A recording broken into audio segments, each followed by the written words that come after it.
الذین آمنوا ولم يلبسوا ایمانہم بظلم اولئک لہم الامن وہم مہتدون،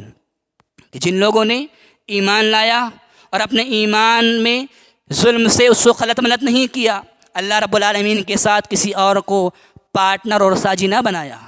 کسی اور کو مشکل کشا نہیں جانا،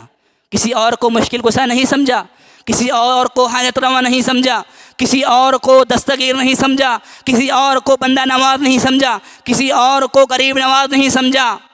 جتنی بھی تمام کام ہوتی ہیں کسی اور کو تکلیف دینے والا نہیں سمجھا، کسی اور کو بیٹا بیٹی دینے والا نہیں سمجھا، کسی اور کو برکت دینے والا نہیں سمجھا، خالص سمجھا تو اللہ رب العالمین کو سمجھا۔ وَلَمْ يَلْبِسُوا إِيمَانَهُمْ بِظُلْمٍ أُولَئِكَ لَهُمُ الْأَمْنُ، یہی وہ لوگ ہیں جنہیں ہم امن عطا کریں گے، زندگی ان کی پرسکون ہوں گی۔ اللہ رب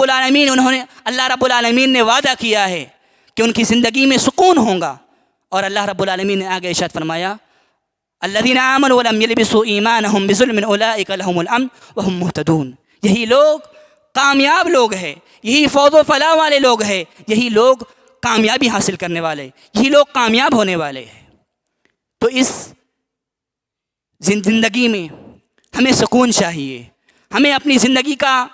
تحفظ چاہیے کہ ہماری زندگی کہیں سے سیف ہو جائے، ہماری جان سیف ہو جائے۔ ہر شخص کو یہاں اپنی جان کی، اپنی عزت کی، مال کا اور بہت ساری چیزوں کا خدشہ لگا ہوتا ہے کہ کہیں ایسا نہ ہو جائے، میرا ایسا نہ ہو جائے۔ تو اگر ہم اپنی زندگی میں اپنے آپ کو